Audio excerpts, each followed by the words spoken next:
Feel like you're being pulled in 1,000 directions? Let's fix that. Download your free rebalancing toolkit and learn how to design an optimized week that lets you feel like you have it all. Get the goods at brilliantbalance.net/have-it-all.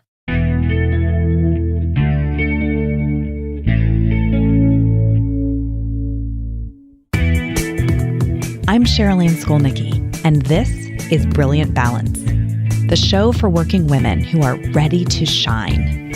Each week, I bring you ideas, inspiration, and insight on balance, business, and getting it all done gracefully. You ready? Let's be brilliant. Hello and welcome. You are listening to episode 43 of the Brilliant Balance podcast. And it has been a big week around here already because school is starting. This episode airs on our last day of summer break. We've had such a good summer this year. You know, the kids are at great ages. The weather's been fantastic. I feel like it's one of those summers that we'll just look back on so fondly. And I'm always kind of sad to see summer end. I'm sure you are too. But on some level, all of us are ready for the rhythm of the school year, in our house at least. You know, I think it's a comforting cadence to us, especially, and my husband and I were just talking about this, you know, now that we've made really clear choices to edit down our schedules to a reasonable level. So I don't have the same impending anxiety about, this rush of things. You know, there's still plenty. It's a busy year. I have an incoming 8th grader, and she's been in a K through 8 school. So this is the final year before high school. Then I have an incoming 5th grader and an incoming 3rd grader. You know, it's a busy time. There's a lot happening, but because we've been really intentional about the activities that they're involved in and the activities that we are involved in, it feels like we're going to settle into a good cadence. And the truth is, every time I try to get fancy and add more than I really can handle, things start to slip somewhere. You know, maybe I miss a calendar appointment. Maybe I miss a bill. You know, maybe I don't remember someone's birthday or a special event that they have going on. And I just never feel very good about it. It's like I can see the cracks in the foundation eventually. But it takes me a while. You know, it takes a while because I think whenever I'm overloaded, it's because I'm excited about what I've signed up to do. And I'm trying to pretend that these little cracks in the foundation aren't happening. You know, in fact, I vividly remember one total mom fail. It was the year that, I had my oldest daughter was starting kindergarten, and our son, who's the middle child, was in his very first year of preschool, and I had a newborn. And so that year in September, I got this call from the preschool, and I had not sent money in for picture day. Now, of course, this is really no big deal. All they were saying was, hey, if you want to buy pictures, make sure you send in money. But I realized I had not even remembered it was picture day, which means, you can probably guess where I'm going with this, I had absolutely no intentionality about what my son had worn to school that morning. So that was my big panic. And I was distraught. I mean, when I tell you I was devastated, I cried for a long time over having forgotten this. Now, I will tell you that the person I am today would have recovered a lot more quickly. You know, this was a number of years ago. I think I was really in the thick of it, trying to figure out, could I handle 3 children?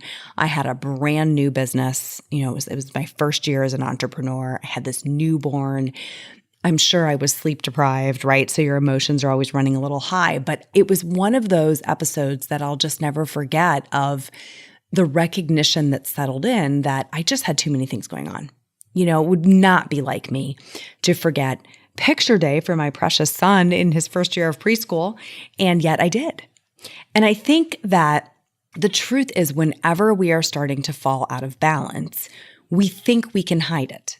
You know, we have this belief that we are able to put up a really good front, to keep things in working order, and that no one will notice. You know, the kids won't notice if we don't really hear or listen to all the words that they're saying.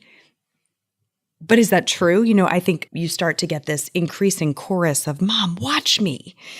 Mom, listen to me. Mom, come with me. Sit right by me. Those are the little indicators that they are in fact aware, that you're not fully present. They're insisting upon a deeper level of presence with phrases like that. Now, I remember one story from a woman in our program, and she said that she was watching her daughter play, and she sat herself down and she was on a pretend phone, typing on a pretend computer with a doll propped up next to her. And she kept saying, I am listening, honey. And so she asked her daughter, what are you doing? And the little girl said she was playing mommy. And that, I have to tell you, did not feel good. That's one of those moments where you realize just how much they do notice, right? The level of distraction that's maybe crept in. Or we tell ourselves our husband won't notice, if we fall asleep on the couch instead of coming to bed, or, we're not really talking except for when we're giving directions about the logistics of the week and who's driving who where, or they won't really notice if we decide to cancel another date night. But they do notice. And I remember another woman in a program saying, and I thought this was so moving, her husband said, I think we've talked more in the last few months than we really have in the last few years. And they notice. They notice. Or sometimes I think when we've taken on too much, we think our colleagues won't notice, or our boss won't notice if we're arriving late to work, or if we're way behind on email, or if we're letting our projects fall behind or off track. But they do. They do notice, and it matters, because I think the truth is that we are often the last to know, or maybe the last to admit it, that there's an issue, that we're overloaded, that we're in over our heads, that we've taken on too much. And when you are in one of those situations, telling yourself that no one notices, I want you to remember that they do. And I think there's sort of three things to pay attention to in this dynamic when you're trying to decide, do I have an issue here or not? Am I okay? Or do I need to make some changes about the number of commitments that I've made? And the first thing I would say to pay attention to is that, it sneaks up on them and it sneaks up on you. This is not the kind of thing that you add that one more committee and boom, there's a catastrophic event. It's a slow burn. It's a slow burn. You don't notice it at first. And the truth is, neither do they. It sneaks up on them too. So everything can be going along fine. It's going along fine. And then you sort of hit that straw that breaks the camel's back, right? So if you're not regularly checking in, regularly assessing, and I'm not talking about super formally, but if you're not having those regular conversations with yourself first, checking in with yourself, and then checking in with the people closest to you, things really can drift and you don't realize it for a while. It can sort of go on for a good long while before anybody brings it to your attention. And if you're not pausing long enough to notice, it can go on even longer. Feel like you're being pulled in 1,000 directions? Let's fix that. Download your free rebalancing toolkit and learn how to design an optimized week that lets you feel like you have it all. Get the goods at brilliantbalance.net/have-it-all. Because the second dynamic here that I think is really important is no news does not mean good news, right? In plenty of circumstances, it does. But in this case, just because they're not saying anything about it doesn't mean they haven't noticed. For example, I am a very direct communicator. And candidly, I wish everyone were. It would make my life a lot easier, but they're not. My husband is not, particularly comfortable with direct communication. My mom is not, much more indirect. My children, not all of my children are. My youngest actually is, but the other two are much less prone to speak very directly. Some of the people on my team are not by nature. So if I'm waiting around for people to tell me anything that is affecting them about my behavior, I'm going to be in trouble. right? I have to be the one to check in. I have to be the one to stay in touch. And this requires us to hit pause long enough to notice. It requires us to take a breath, right? And stop running so hard in our life to actually ask ourselves, do I even like this anymore? Is this even working for me? Because you know how this kind of thing goes, it kind of goes underground.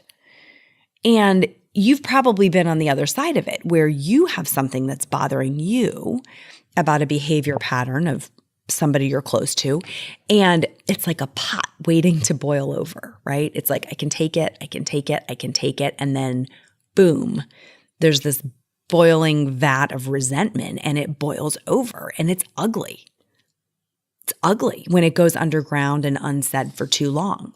So much healthier to you be the one to regularly check in, regularly pause and assess. Have things started to drift, out of control? And am I comfortable with the way I'm showing up? Are other people getting their needs met with the way I'm showing up? Does anything need to change here? And then you can address it, right? At that point, you have the opportunity to actually address it. And I think that's the third dynamic is the sooner that you're clear there's an issue, the sooner you actually can address it. Pretending there's not an issue does not equal no issue. Those two things are not the same. Let's say that we're entering the fall season, fall sports, fall activities, fall schedules at school. A lot of heavy lifting in our workplaces at fall as people are all coming back from summer vacations and there's finally a full staff again, right? So it's very, very possible that as you're heading into fall season, that you will pick up new responsibilities. A new project will kick off at work. Your children will pick up new activities. You'll have the homework load coming back on.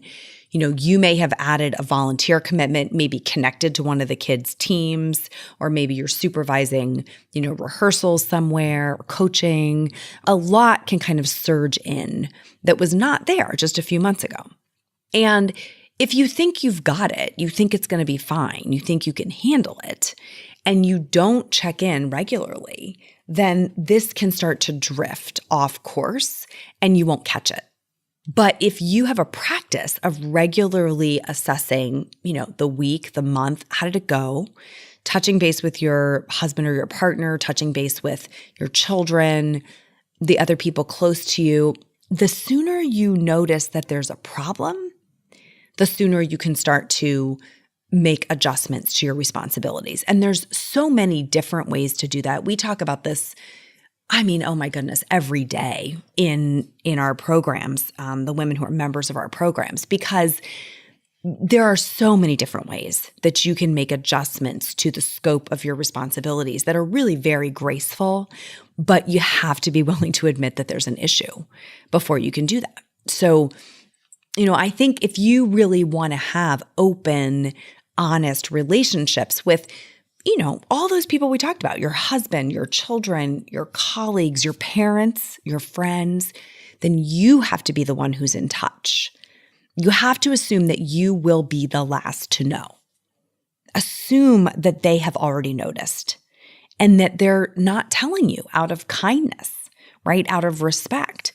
And you need to catch up to them by slowing down enough to be honest with yourself and to invite them into that discussion. Because, nothing will change until you do that. And in fact, it's really normal. You are going to need to reset your course regularly. I just sort of think of it now as like routine maintenance. It's routine maintenance that I regularly need to ask myself, where have I had some scope creep here on the things I've said yes to?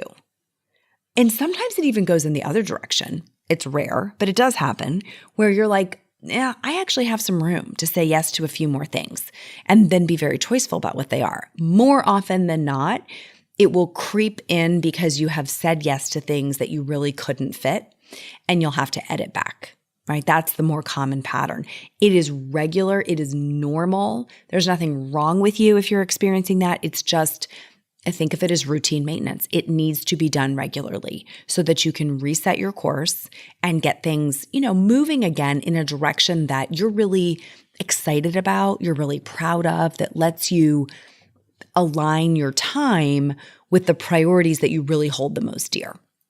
And sometimes that involves saying no. Sometimes it involves renegotiating a commitment or a timeline. There's lots of different ways to do this, but it does not happen at all until you're honest with yourself about it. So let's recap the few things we talked about here. If you're in a pattern where you're thinking, nobody will really notice, they'll all be fine. The kids won't notice, my husband won't notice, people at work won't notice, that I'm kind of overloaded right now. The truth is they will. And in fact, they will notice before you do, right? They're like the canary in the coal mine. But the pattern as it unfolds is that it will sneak up on them. They won't notice right away, right? Which is why you have to regularly check in. It'll also sneak up on you. It's sort of a cumulative effect. You have to remember, no news does not mean good news. Them not saying anything does not mean everything's cool. It just means that they're being kind, or they're treating you with respect and deference by not telling you. So you have to pull it out. And the third piece is, the sooner that you're clear there's an issue, the sooner you can address it. And that's really what we all want. We want to be in a position to make changes so we can get a better outcome. And the only way that happens is taking action. Nothing will change if you don't see the issue and then take action to change it, right? You can't see the issue and then think it'll go away. So the next time we're together, we're going to talk about, what do you do when you've realized you need to take action, but you're stuck at the starting line, and you need to get it in gear. You need to actually get some movement. And that's going to be a great episode, because I think it's a pattern a lot of people find themselves in when they start to do these assessments and realize, I do need to make changes and I want to take action, but then there's this sort of paralysis, that can happen right before you actually get out of the gate. So we're going to get you out of the gate in the next episode. Speaking of taking action, if you've been listening to the podcast regularly, but you haven't gotten your rebalancing toolkit, what are you waiting for, right? Just all you have to do, it's really easy. You go to brilliantbalance.net/have-it-all. You can grab that rebalancing toolkit. It's going to get you started on this assessment process of really figuring out, where are you? Are you overloaded? Are you doing okay? Do you need to make some changes? It's a really clear, simple tool. So go grab that, brilliantbalance.net/have-it-all. And then come join us in the Brilliant Balance Facebook group. You just have to search for it inside of groups the next time you're in Facebook, and we'll welcome you into that group, and you can share with us the choices that you're making to find your own brilliant balance. That is it for today, my friends. Till next week, let's be brilliant.